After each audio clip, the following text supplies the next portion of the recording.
저희 교회 왔다가 도망가는 사람 많아요. 그러니까 우리 교회는 부흥 안 될 조건을 많이 갖고 있어요, 사실은. 그러니까 제대로 안 믿으면 우리 교회에서는 사실은 남아있기가 쉽지 않아요. 힘들어합니다.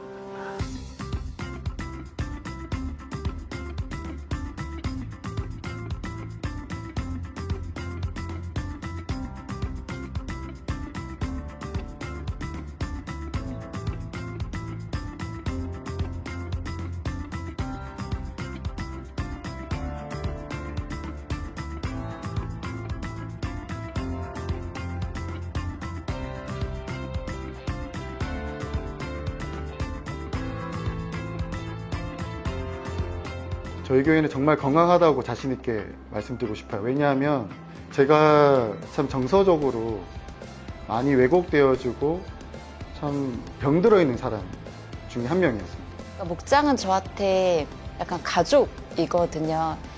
가정적으로 힘들고 그러니까 되게 건강하지 못한 가정에 태어난 영혼들이라도 그러니까 정말 좋은 교회, 좋은 목장을 만나면은 그러니까 그 사람이 진짜 바르게 그러니까 잘할 수 있다라는 확신이 제 안에 있거든요. 사실 저도 그런 시간들을 보냈기 때문에 내가 섬기고 있는 목장 영혼은 그냥 한 사람이 아니고 예수님이 핏값으로 사신 생명을 나한테 맡기셨구나라는 마음이 굉장히 크게 와닿았어요. 실제로 제가 제 시간과 물질을 써가면서 누군가를 섬기는 거는 사실 또 다른 일이라고 생각하거든요. 많은 시간을 같이 보내는 게 가장 중요한 것 같아요.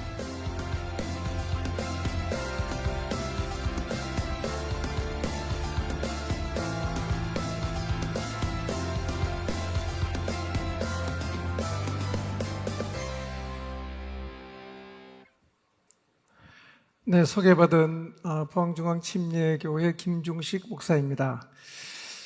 이 시간 저는 저희 교회가 코로나 2년을 어떻게 보냈는지, 그리고 비교적 어려움이 없이 지나가게 된 원인이 어디에 있는지 나름대로 분석한 것을 나누려고 합니다. 저희 교회는 코로나를 이렇게 지나왔습니다. 코로나가 처음 왔을 때 한두 달이면 뭐 끝나겠다라고 생각해서 2달만 좀 잘 버티면 되겠다라는 생각을 했습니다. 그런데 시간이 점점 길어지고 또 마무리될 기미가 보이지 않으면서 과연 우리가 이 상황을 잘 감당할 수 있을까를 고민하게 되었습니다. 왜냐하면 당시 저희 교회는 부채가 60억이 있었고요. 그 다음에 선교 후원도 연간 4억 이상을 하고 있었는데 갑자기 코로나가 찾아오면서 이걸 어떻게 감당을 해야 되는가 심각하게 고민을 하게 되었습니다. 일단 모일 수가 없으니까 어떻게 해볼 도리가 없는 듯이 보였습니다. 한 주 한 주가 살 얼음판을 걷는 듯이 굉장히 좀 고민이 됐는데 신기하게도 헌금이 줄지를 않는 겁니다. 그렇지만 이런 상태가 얼마나 갈지를 전혀 예상할 수 없기 때문에 상황을 예의주시를 했습니다. 그런데 결과적으로 제가 염려했던 일들은 일어나지 않았습니다. 많은 걱정으로 시작된 코로나였지만 결과는 제가 생각했던 것과는 좀 다른 그런 결과를 가져왔습니다. 2020년도에 재정을 결산을 해보니까 한 10%가 늘었습니다. 그리고 2021년은 또 결산을 해보니까 30%가 늘었습니다. 올해는 현재까지 추이를 보니까 대략 한 20% 성장한 상태를 유지를 하고 있는 것 같습니다. 어떻게 이런 결과가 나왔을까? 저도 사실은 잘 이해가 안 돼서 왜 이런 결과가 나왔는지에 대해서 나름대로 좀 분석을 했는데요. 제가 내린 결론은 교회의 건강이 영향을 미쳤을 거라고 결론을 내렸습니다. 저희 교회가 코로나를 어떻게 보냈는가를 좀 간단하게 말씀드리겠습니다. 초기 방역 지침이 계속 왔다 갔다 하니까 어떨 때는 뭐 50% 모였다가 어떨 때는 30% 모였다가 계속 이제 모이는 숫자가 바뀌고 어떤 경우에는 아예 이제 모이지 못하는 그런 일들이 있었지만 제가 늘 관심을 갖고 집중했던 영역은 신앙생활의 가장 기본인 성경을 읽는 일과 기도하는 일을 어떻든 간에 지속하게 만들려는 노력을 했습니다. 그래서 2년 6개월의 코로나 기간 동안 방역 지침과는 상관이 없이 저희는 기도실을 한 번도 폐쇄한 적이 없습니다. 새벽 예배 후부터 그다음에 밤 12시까지 지하 기도실을 계속 개방해서 기도의 자리에 나오게 했고요. 방역 지침 단계가 높아지면 열 체크하고 또 마스크 착용하고 또 소독하고 그다음에 거리 유지를 하면서 철저하게 방역을 했지만 기도는 쉬지 않도록 했습니다. 그래서 지하 기도실이 모자라면 다른 예배실을 개방해서 어떻든 간에 꾸준하게 교인들이 기도할 수 있는 환경을 유지하려고 노력을 했습니다. 코로나가 심할 때도 보통 한 200명에서 300명이 매일 나와서 기도를 했는데 이 숫자는 출입자 체크를 통해서 확인이 된 숫자입니다. 이렇게 이제 자주 못 모이다 보니까 기도의 동력이 떨어지거나 아니면 성경을 좀 이렇게 소홀히 한다는 그런 조짐이 보이면 방역 지침 단계가 좀 낮아질 때 목장별로 수련회를 가지기 위해서 하루 휴가를 좀 내서 하루 종일 모여서 하거나 휴가가 힘들면 저녁에 모여서 늦은 밤까지 기도하는 일과 성경 읽는 일에 집중하게 했습니다. 그리고 또 한 가지 노력한 것은 이 목장 모임이 중단되지 않도록 한 것입니다. 모이지 못하는 상황이 되면 줌으로라도 목장 예배를 단 한 번도 쉬지 않고 계속해서 이어가려고 노력을 했습니다.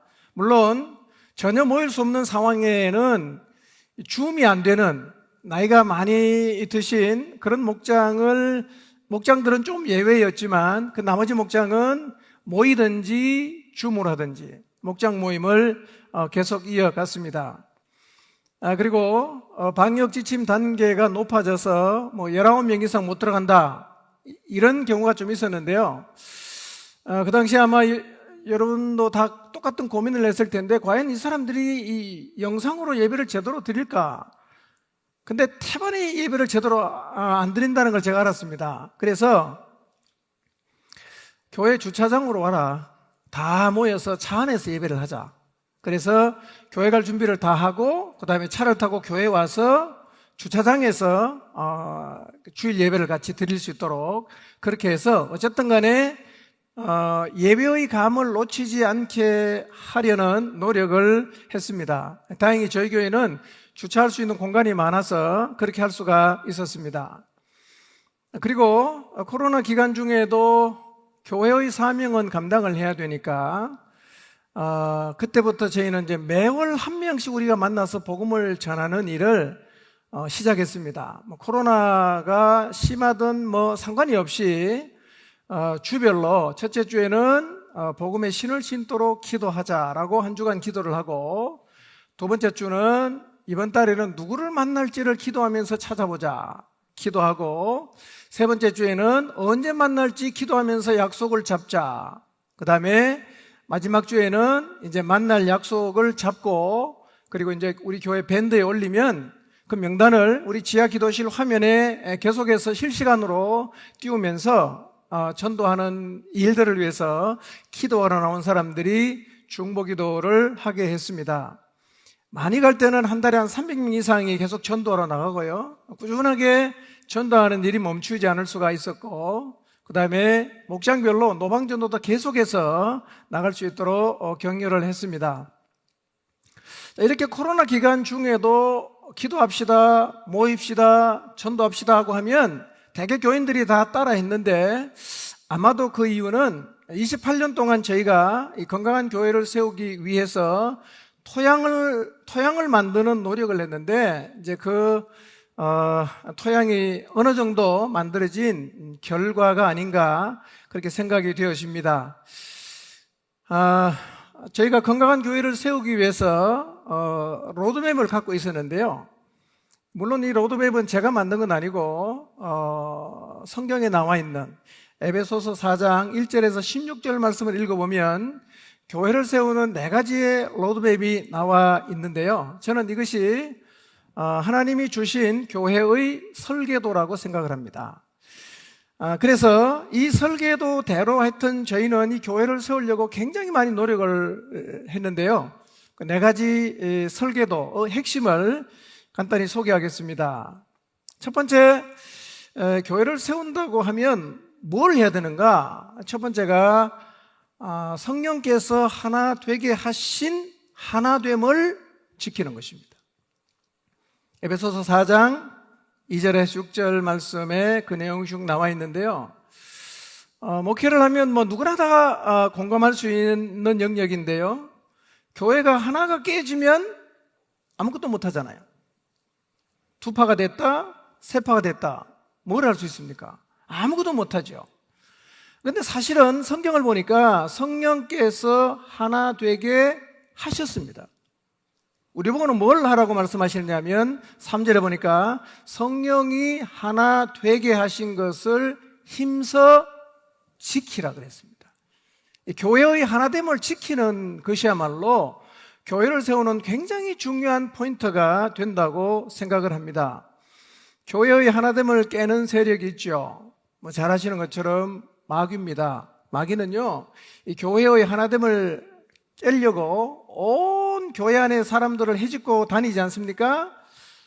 그래서 이 사람을 건드려서 분열을 일으키고 저 사람을 건드려서 낙심하게 만들고 그렇게 하는 일은 끊임없이 하고 있는데요.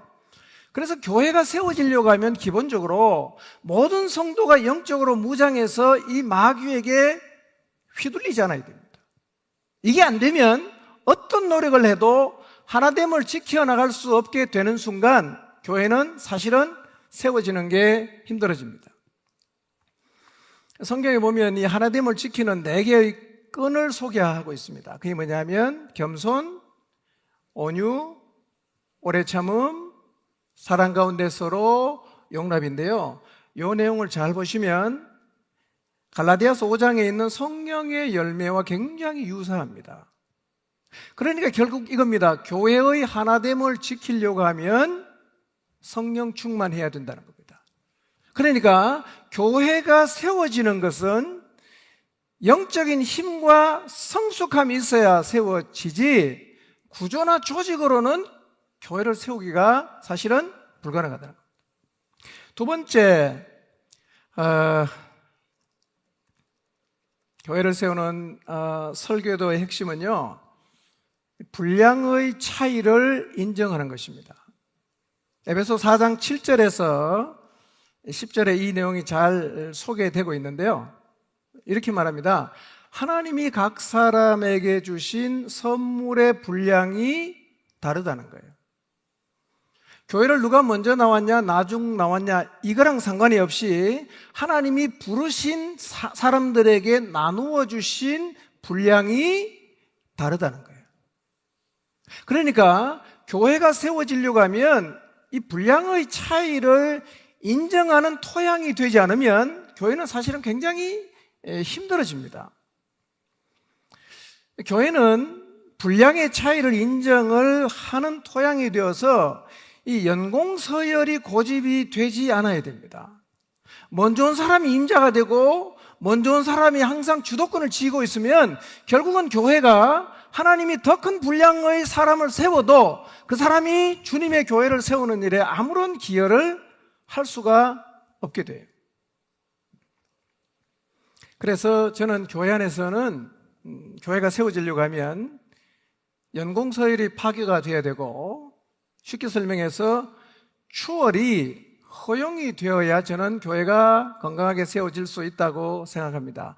나보다 늦게 온 사람이 더 중요한 자리, 나보다 늦게 온 사람이 더 큰 분량의 일을 할 수 있는 부분이 자연스러워야 되고, 이것이 받아들여지는 교회의 토양이 되어야만 주님의 교회가 하나님이 각 사람에게 주신 분량을 따라 역사해서 저는 건강하게 세워질 수 있다고 생각합니다.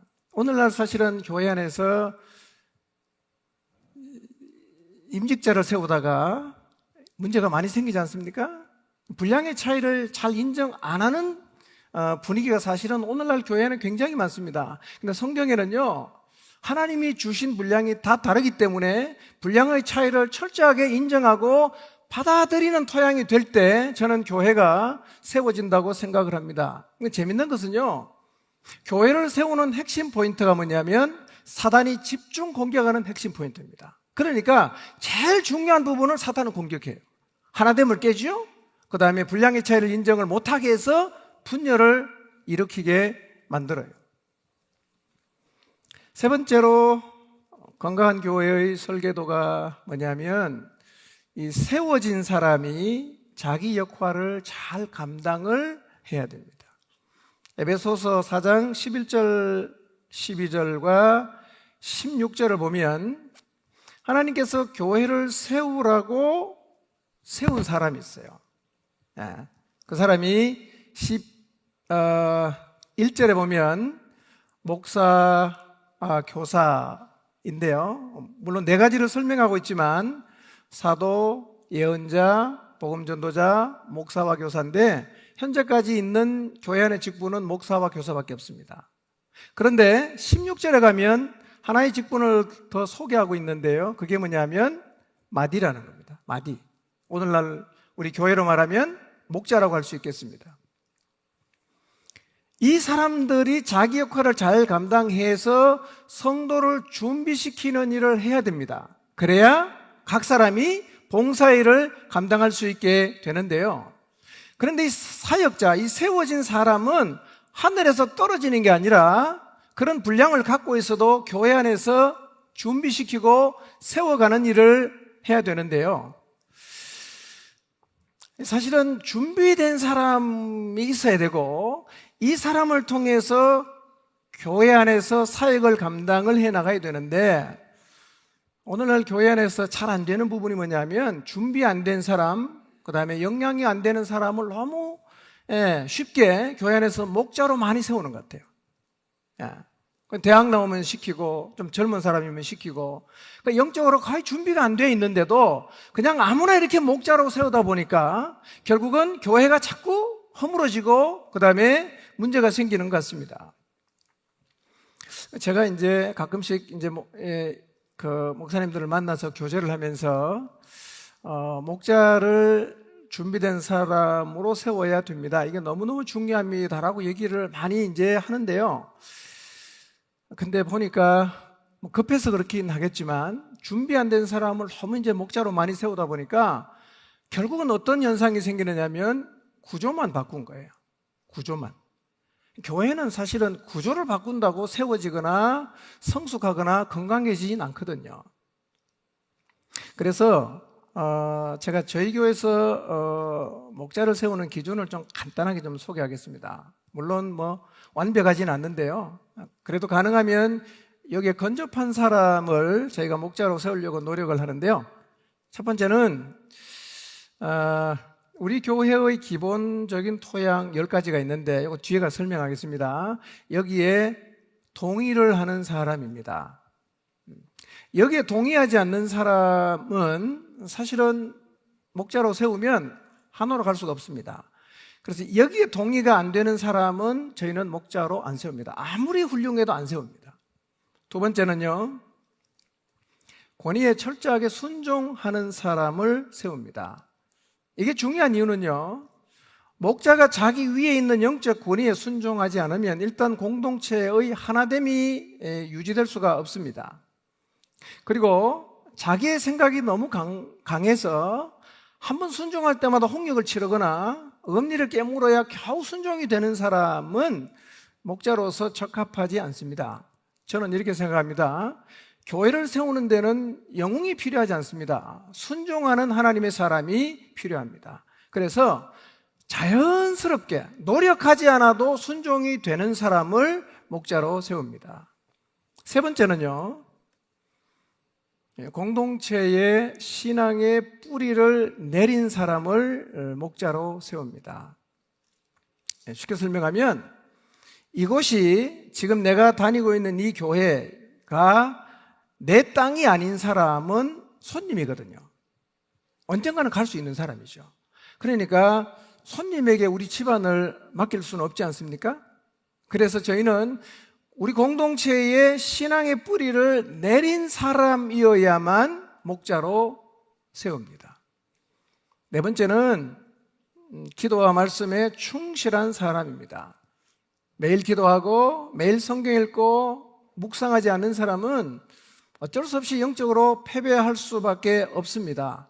본인이 영적으로 패배한다면 다른 사람을 돕는 일은 어려워지겠죠. 그래서 매일 기도하는 사람, 매일 성경 말씀을 읽고 묵상하는 일을 충실히 하는 사람 중에서 목자를 세웁니다. 다섯 번째는 생명력이 드러나는 사람입니다. 모든 신자가 예수 그리스도의 생명을 갖고 있지만 그러나 생명력이 드러나지 않는 사람도 교회 안에는 있지 않습니까?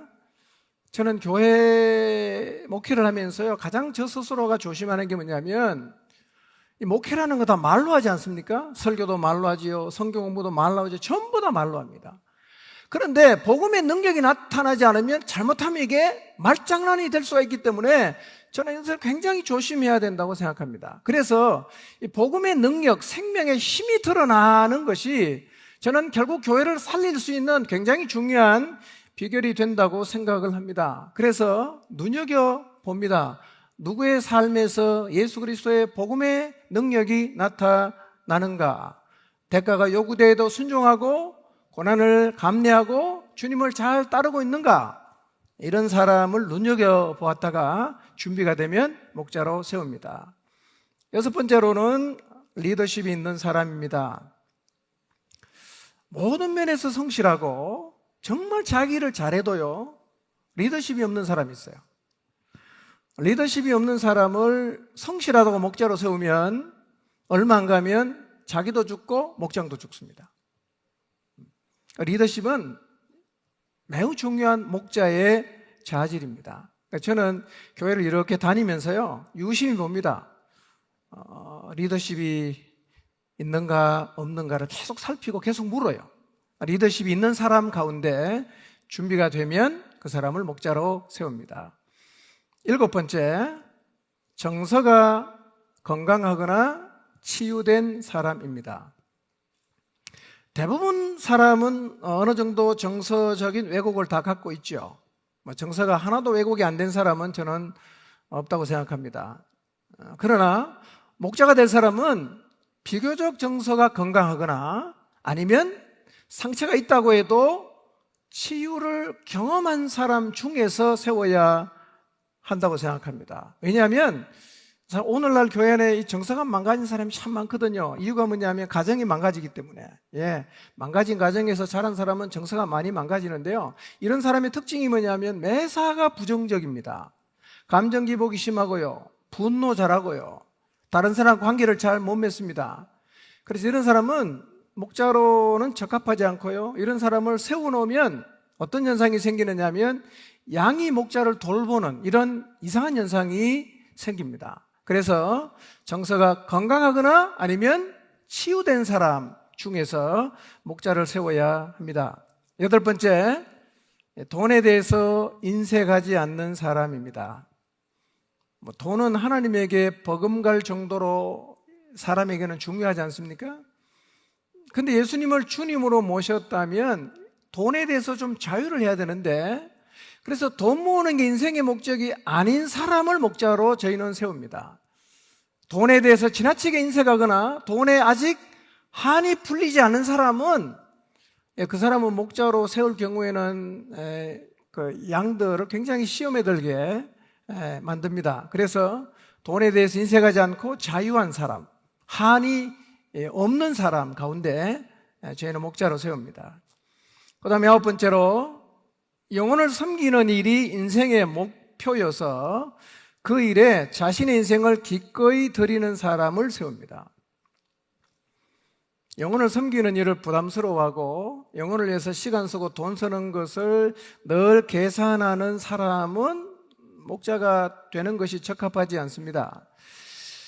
목사는 아니지만 내 양을 치고 먹이라는 주님의 말씀을 사명으로 마음속에 받아들이고 영혼을 섬기는 일이 자기 자신의 인생의 목표가 된 사람, 그래서 기쁜 마음으로 영혼을 섬길 수 있는 사람들을 저희는 목자로 세우는데요, 그래서 저희 교회는 항상 목자가 부족하고요, 그 다음에 저희 교회 목자는 설교 빼놓고는 제가 하는 것 다 합니다. 개인 양육, 복음 전하는 거, 신방, 상담 다 하고 있습니다. 그 다음 10번째, 인격적이고 가까이 하기 쉬운 사람, 편안한 사람, 이런 사람이 저는 목자의 자격이 있다고 생각합니다. 이 문제는요, 기질과도 연관이 있고, 그 다음에 정서와도 연관이 있고, 그 다음에 신앙과도 연관이 있습니다. 경험해 보시면 아시겠지만 가장 대하기 편한 사람은 성령 충만한 사람입니다. 왜냐하면 성령의 열매가 그것을 말하지 않습니까? 성령 충만한 사람이 맺는 열매는요, 누구라도 가까이 가기가 쉽고 편안한 사람이 됩니다. 그래서 한번 다가가서 말 걸려고 하면 막 심호흡해야 되고, 집에서 막 무슨 말 할지 적어와야 되고, 말 한마디 할 때 그냥 조심스러워하는 사람이 목자가 되는 것은 결국은 양을 제대로 돌볼 수 없기 때문에 인격적이고 가까이 하기 쉬운 사람, 함께 있으면 편안한 사람을 목자로 세웁니다. 11번째입니다. 이타적인 사람이어서 다른 사람에게 떠도 먹히는 사람입니다. 계산적이고 약삭발라서 절대로 손해를 안 보겠다는 이기적인 마음을 갖고 있는 사람은 목자를 세우면 사실은 곤란하고요. 다른 사람을 떠도 먹는 사람은 목자가 되면 안 됩니다. 그러면 사실은 그 목장은 결국은 영적으로 죽게 되는데요. 그래서 목자는 양들을 위해서 진짜 자기의 목숨까지 내주는 사람이 되어야 하는데, 제가 이렇게 목회를 해보니까요, 이용해 먹는 사람이 있습니다. 제 눈에 보입니다. 교회를 이용하고 목자를 이용하는 사람이 있거든요. 제가 목자들을 이렇게 말합니다. 이용당해라. 이용하는 줄 알지만 이용당해라. 그 사람이 목자다. 언젠가는 깨닫게 될 거니까 그때까지는 이용당해줘라 라고 얘기합니다. 12번째, 매사에 본이 되는 사람을 세웁니다. 기도하는 일에 본이 되고, 헌금하는 일에 본이 되고, 뭐 가정생활에 본이 되고, 사회생활, 신앙생활, 언어생활 모든 영역에서 본이 되어야 됩니다. 말만 하면 곤란하지 않습니까? 영향력을 나타내려면 제일 중요한 것은 저는 살면 된다고 생각합니다. 살아내는 사람에게는 사람들이 이설을 제기하지 않습니다. 근데 안 살아내고 말만 하면 대들잖아요. 말이 반찬이면 상다리가 부러진다고 하지 않습니까? 목자는 아는 사람이 아니라 사는 사람이어야 됩니다. 13번째, 목자는 저희는 열정적인 사람을 세웁니다. 열정은요, 기질이나 성격의 문제라고 생각이 되지만 사실은 열정은 신앙의 문제입니다. 라오디게아를 향해서 열정을 잃어버린 것을 책망하지 않습니까? 열정을 잃어버렸다는 것은 신앙이 변질이 됐다는 얘기입니다. 그래서 목자는 하나님을 향해서 열정을 소유하고 그 열정을 계속해서 나타내며 살아가는 사람이어야 합니다. 열정이 죽은 사람은 목자로는 적합하지 않습니다. 자, 마지막 14번째, 새신자는 목자로 세우지 않습니다. 학력이 뛰어나고 사회적으로 지도급에 있는 사람일지라도 새신자는 목자로 세우지 않습니다. 새신자를 목자로 세우는 것은 마치 어린아이를 가정의 자리에 세우는 것과 같기 때문입니다. 교회나 목장은 성숙한 사람이 끌고 가야 됩니다. 그것이 가장 안전합니다. 그래서 새신자는 목자가 되기에는 적합하지 않습니다. 자, 이렇게 준비된 사람을 찾는데요, 잘 없어요. 그래서 최대한 건사치에 있는 사람 가운데 준비된 사람을 저희는 목자로 세우려고 노력합니다. 자, 이렇게 준비된 사람이 한 명이 늘고 또 한 명이 늘고 또 한 명이 늘면 사실은 세워지는 사람이 많아질수록 교회는 굉장히 저는 건강해진다고 믿습니다.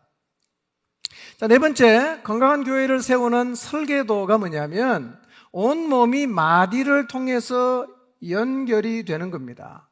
여러분, 교회가 한 몸이라고 하지 않습니까? 한 몸이 되려고 하면 뭐가 전제가 되어야 되겠습니까? 모든 지체가 연결이 되야 되잖아요. 근데 오늘날 현대인들은 엮이는 거 정말 싫어합니다. 교회는 나가줄 테니까 신방도 오지 말고 아는 척도 하지 말고 아무것도 원하지 않는다. 거부하지 않습니까? 그냥 교회만 출석하려고 합니다. 그러니까 교회를 세우는 게 이전보다 훨씬 더 어려워졌습니다. 오늘날은요, 자기만의 비밀을 다 갖고 살아가는 사람들이 많다 보니까요, 교회 와서 삶을 개방하고 나누자 그러면요, 가버립니다. 고민을 하죠? 내가 내 내면을 드러낼 건가? 아니면 도망갈 건가? 그러다가 많은 경우는 왔다가 가는 경우도 참 많이 있는데요. 여러분, 교회가 한 몸이지 않습니까? 콩가루 집안이 아닌 가정을 한번 생각해 보십시오. 그런 연결이 저는 교회 안에 있어야 된다고 생각하고 그것이 건강한 교회를 세우는 하나님의 설계도라고 믿습니다. 교회는 태생적으로 공동체입니다. 그러니까 공동체성을 추구하는 교회가 따로 존재하는 게 아니라 원래 교회는 태생적으로 공동체입니다. 몸이라고 표현하지 않습니까? 몸을 한문으로 말하면 공동체입니다. 근데 사실은 이게 연결하는 일이 간단하지 않죠. 제일 편한 거는요, 교회 와서 예배만 드리고 가는 게 제일 편합니다. 서로 엮이면 굉장히 힘들어지거든요. 왜냐하면 우리 다 공사 중이니까요. 그렇지만 이것을 포기하면 교회는 세워지지가 않을 것입니다. 그래서 교회 안에는 그러다 보니까 연결을 하려고 하다 보니까 용납, 용서, 오래 참음, 겸손, 이게 늘 현실적인 단어예요. 떨어져 살면 굉장히 우아하게 살 수 있습니다. 그러나 연결해서 공동체로 살려고 하면요, 이게 사실은 어떤 분이 그러더라고요. 좀 공동체 안에서 안식을 누리기 위해서 공동체 이름을 쉴터 공동체라고 지었어요. 근데 그분의 고백이요, 쉴터가 아니라 싸움터가 됐답니다. 정말 그렇거든요. 더불어 사는 게 힘듭니다. 그러나 저는 이것을 포기하면 안 된다고 생각을 합니다. 자, 저희는 사실은 28년 동안 이런 교회를 세우기 위해서 굉장히 이제 많이 집중을 해왔는데요. 이런 교회를 세우기 위해서는 기본적인 교회 토양이 참 중요한데요. 지난 시간 동안 저희가 굉장히 많이 애를 써왔던 건강한 교회의 토양 한 10가지를 좀 간단하게 좀 소개를 하도록 하겠습니다. 물론 이 10가지가 건강한 교회를 세우는 토양의 전부는 물론 아니고요. 더 있을 수도 있습니다. 그러나 저는 이 10가지만 제대로 해도 충분히 건강한 교회를 세울 수 있으리라고 생각을 합니다. 첫 번째는 뭐냐? 구원을 분명히 해야 됩니다. 구원을 분명히 해야 됩니다. 우리 임성빈 총장님도 복음 앞에 견고히 서야 된다고 말씀하셨는데요. 오늘날 싸구려 복음이 난무하고 있지 않습니까? 정말 말도 안 되는 이유로 자기 자신이 구원을 받았다고 생각하는 사람이 참 많습니다. 너 어떻게 예수님 믿은가 얘기를 해봐라. 네가 예수님 믿은가 한번 좀 이렇게 얘기해 줘봐라고 하면요, 이렇게 얘기하는 사람이 많거든요. 나 기도하다가 눈물이 났다. 그렇기 때문에 나 예수님 믿는다. 나 11조 한다. 그러니까 나 예수님 믿는다. 나는 기도하다가 이렇게 하얀 옷을 입은 사람 봤다. 나는 그분이 예수님이라고 생각한다. 나는 구원받았다. 성경이 너무 읽고 싶어졌다. 그냥 구원받았다고 생각한다. 여러분, 이게 구원받은 증거가 될 수가 있는 것입니까? 뭐 구원받은 사람이 이렇게 할 수는 있지만 이걸 가지고 구원받았다고 얘기하는 것은 저는 곤란하다고 생각합니다. 그런데 이 교회 안에서 한 사람이 예수님 정말 믿었는지 그렇지 않는지를 확인하는 과정이 너무 좀 허술하다고 생각합니다. 여러분, 구원은 한 사람의 영혼을 결정하지 않습니까? 안 믿고 믿는 줄 알았는데 안 믿고 죽으면 지옥 가야 되잖아. 그러면 한 사람의 영혼 구원에 대해서 이 세상에서 물어주는 곳이 있냐는 거예요. 어디서 이거 물어줍니까? 교회는 물어줘야 되지 않냐 하는 겁니다. 직장에서 물어주나요? 학교에서 물어주나? 아무도 안 물어주잖아.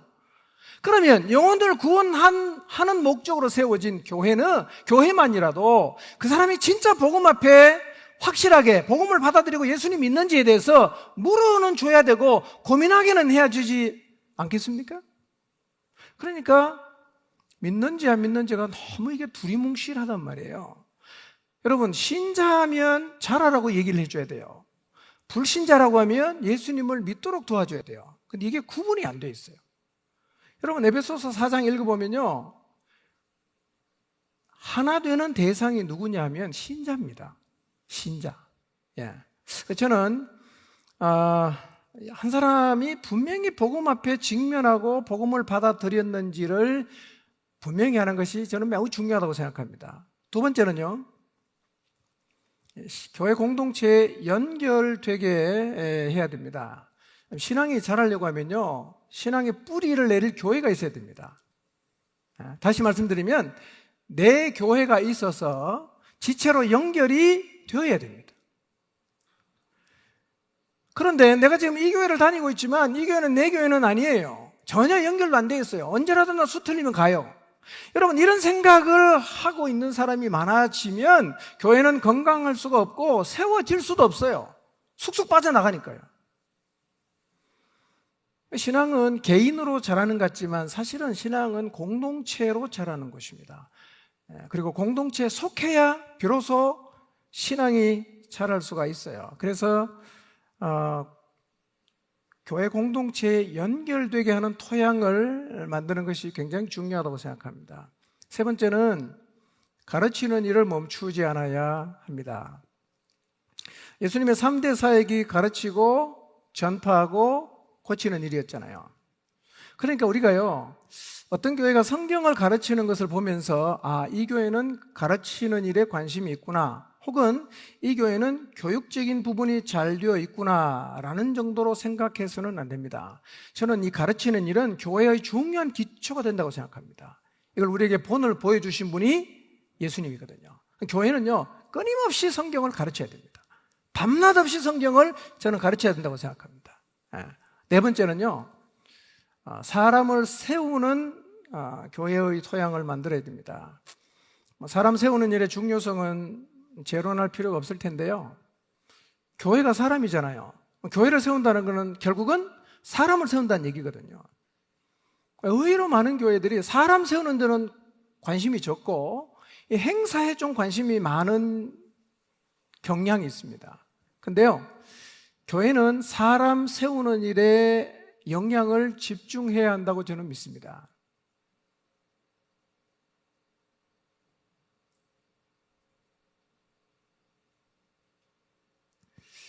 사람이 세워지지 않으면 교회는 건강해지지 않을 뿐만 아니라 세워지지도 않습니다.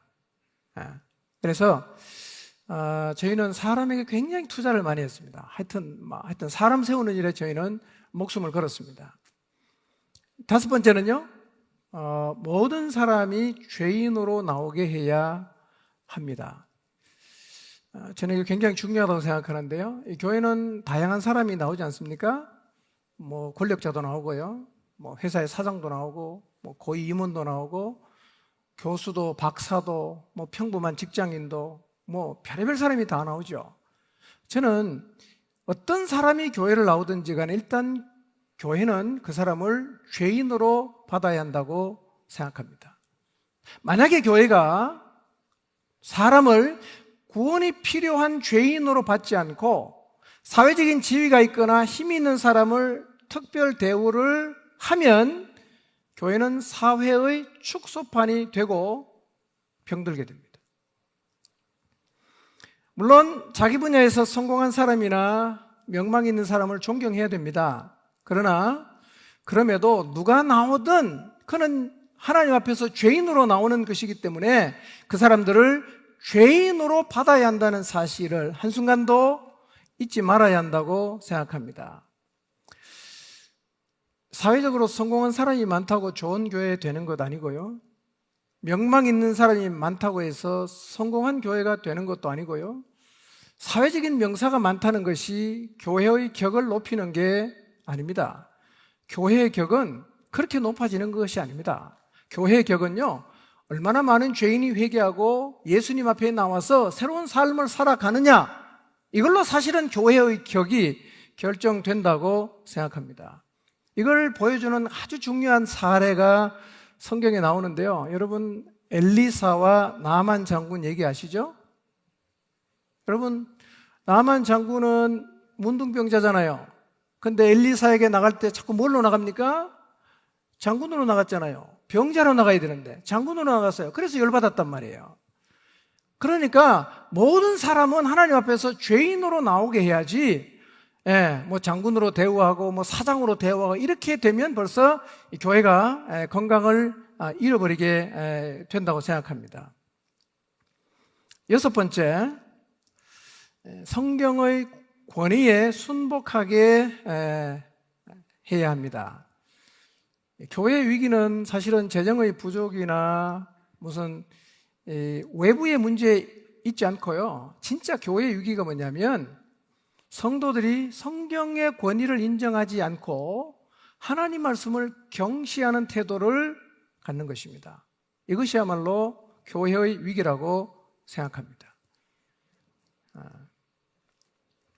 여러분, 하나님을 믿는 사람들이 모인 교회가 하나님 말씀인 성경의 권위를 철저하게 인정해야 된다.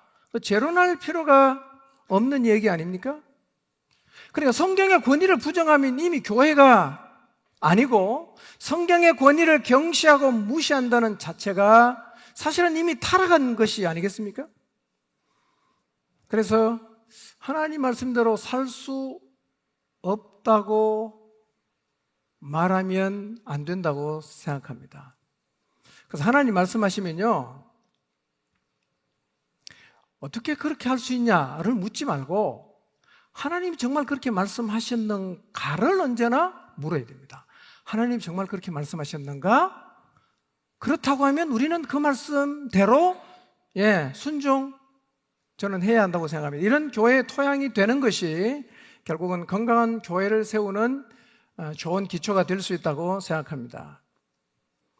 일곱 번째요, 하나님이 세운 사람에게도 순종해야 합니다. 우리가 살고 있는 시대는 탈권위의 시대입니다. 그래서 이 사람에게 순종하는 교회의 기초를 만드는 게 쉽지가 않은 것 같아요. 특히 이 시대의 가치에 물든 젊은이들은 이 윗사람에게 순종하는 것을 벗어나야 하는 문화요, 깨트려야 되는 잘못된 질서처럼 생각을 하고 있어요. 순종을 하지 않습니다. 저는요, 교회는 하나님에게도 물론 순종해야 되지만 하나님이 세운 사람에게도 반드시 순종하는 토양이 되어야 한다고 믿습니다. 이 건강이 무너지면 사실은 교회도 저는 결국은 무너질 수밖에 없다고 생각을 합니다. 여덟 번째는요, 인간을 이해해야 합니다. 인간 이해. 아까 제가 상처에 대한 말씀 잠깐 드렸는데요. 그 다음에 아홉 번째입니다. 영적인 무장을 철저하게 해야 됩니다. 우리는 단 1초의 휴전도 없는 전쟁을 지금도 계속 벌이면서 살고 있거든요. 영적 전쟁의 수리가 기본적으로 이기지 않으면 사실은 사명의 자리는 논할 수도 없어요. 근데 이 영적인 전쟁에 이기기 위해서 우리가 무장을 해야 되는데요. 에베소서 6장 10절부터 쭉 보면 무장 6가지를 얘기하는데요. 사실은 이 무장은 딱 2개로 요약할 수 있어요. 그게 뭐냐면 기도와 말씀이에요. 기도와 말씀. 이걸로 무장하면 저는 교회는 절대로 흔들리지 않는다고 믿습니다. 그래서 어떻게 하든지 간에 기도하게 만들고 어떻게 하든지 간에 하나님 말씀을 묵상하게 하려고 노력을 합니다. 마지막 10번째입니다. 복음 전도가 살아있게 해야 합니다. 10가지 토양들이 꾸준하게 이제 만들어가는 노력을 하면 만들어지는 것만큼 건강한 토양이 만들어지고, 이런 토양이 만들어지면 교회가 굉장히 건강해지기를 저는 시작한다고 생각합니다. 물론 이것은요, 시간이 걸리지만 1년 하면 1년만큼 토양이 만들어지고요, 5년 하면 5년 한 만큼 토양이 만들어지고, 10년 하면 10년 한 만큼의 토양이 만들어지는데요. 이제 결론을 맺겠습니다. 첫째로요, 이 로드맵을 아는 것하고 로드맵대로 가는 것은 별개 문제입니다. 건강한 교회의 로드맵은 분명히 있습니다. 그런데 로드맵을 갖고만 있지 말고 로드맵대로 살아내야 됩니다. 힘은 들 수 있지만 이 로드맵을 따라가면 저는 반드시 건강하게 교회가 세워진다고 믿습니다. 두 번째요. 기본에 충실한 교회가 되어야 합니다. 저는 교회의 위기는 복음으로 뚫어야 한다고 믿습니다. 복음으로 뚫어야 됩니다. 복음으로 못 뚫으면 사실은 이 교회의 위기는 저는 극복하는 게 참 어렵겠다라고 생각을 합니다. 그런데 건강한 교회를 세우는 일은 이미 성경에 다 나와 있고요. 모든 지체가 이런 교회를 구현하기 위해서 기본기에 충실할 수만 있다면 저는 교회가 충분히 건강하게 세워져 갈 수 있다고 생각합니다. 마지막으로요. 한 사람 한 사람을 세우기 위해서 목양일념해야 한다고 생각합니다. 여러분, 한 사람 한 사람 세우는 게 이게 참 쉽진 않거든요. 한번 해보십시오. 한 사람을 기도의 사람으로 만들려고 한번 노력해 보십시오. 얼마나 어려운가. 한 사람을 말씀의 사람으로 만들려고 한번 노력해 보십시오. 쉽지 않습니다. 한 사람을 영혼을 위해 사는 사람으로 한번 세우려고 노력해 보십시오. 쉽지 않습니다. 누군가는 목숨을 걸어야 됩니다. 목양일념하고 한 사람을 하나님의 사람으로 세우기 위해서 우리가 진짜 우리 인생을 쏟아붓는다면 시간이 가면 갈수록 교회가 점점 더 건강해지고 그리고 하나님이 원하시는 아름다운 교회의 모습으로 세워지리라고 확신합니다. 감사합니다.